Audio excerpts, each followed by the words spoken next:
আসসালামু আলাইকুম। আজকে আমি সেমাইয়ের বরফি বানিয়ে দেখাবো। এজন্য একটা প্যানে নিয়ে নিলাম 1/4 কাপ ঘি।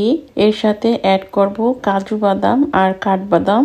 এখানে 10-12টা করে নিয়েছি। এগুলোকে আমি গ্রেটারে গ্রেট করে নিয়েছি। এখন এগুলোকে একটু ভেজে নিব। 2-1 মিনিট ভাজলেই হবে। এখন এইখানে আমি কিছু সেমাই নিয়েছি। এই সেমাইগুলোকে আমি একটু ভেঙে নিয়েছি। এখন এই সেমাইগুলো দিয়ে দিব। আর এই ঘিয়ের সাথে সেমাইটা আমি ভেজে নিব। এই সময় জালটা মিডিয়াম টু লো করে দিয়ে সেমাইটা কালার চেঞ্জ হয়ে যাওয়া পর্যন্ত আমি অপেক্ষা করব।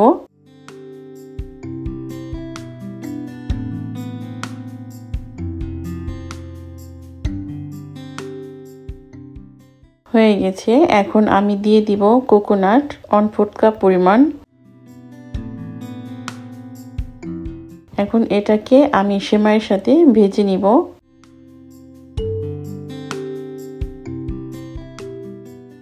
আমার এই কোকোনাটটা ডিপ ফ্রিজে ছিল, এর জন্য একটু শক্ত হয়ে আছে। কোকোনাটটা ভাজা হয়ে গেছে। আমি এরপর দিয়ে দিব কনডেন্স মিল্ক 1/2 কাপ পরিমাণ।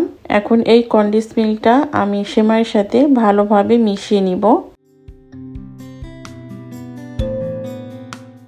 সেমাইটা যেহেতু আমি অনেক সময় ধরে ভেজে নিয়েছি, তাই এটা অলরেডি কুক হয়ে গেছে।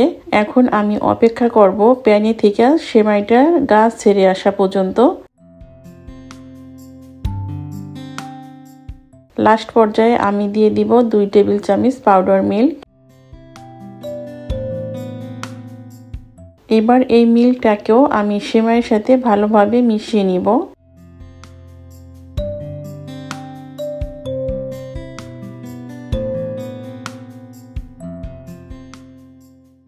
হয়ে গেল। এখন আমি চুলাটা বন্ধ করে দিব। এবার একটা বেকিং পেপারের উপরে আমি একটু ঘি লাগিয়ে নিলাম।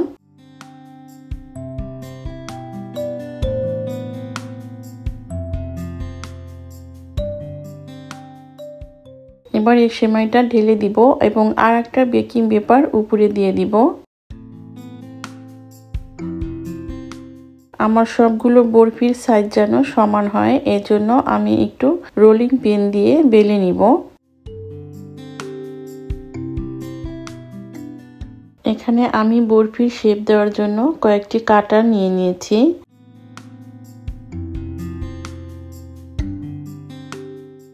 আমি কয়েকটি ফুলের শেপের কাটার দিয়ে কেটে নিব।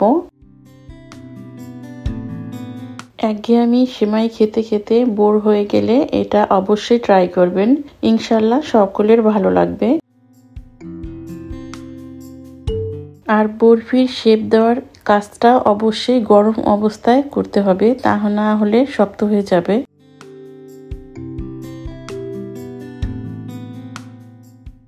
এরপর আমি কিছু লাভ শেপেরও করে কেটে নিয়েছি। এরপর রাউন্ড শেপের কয়েকটি বানিয়ে নিয়েছি। দেখুন হয়ে গেল আমার সবগুলো বরফি বানানো।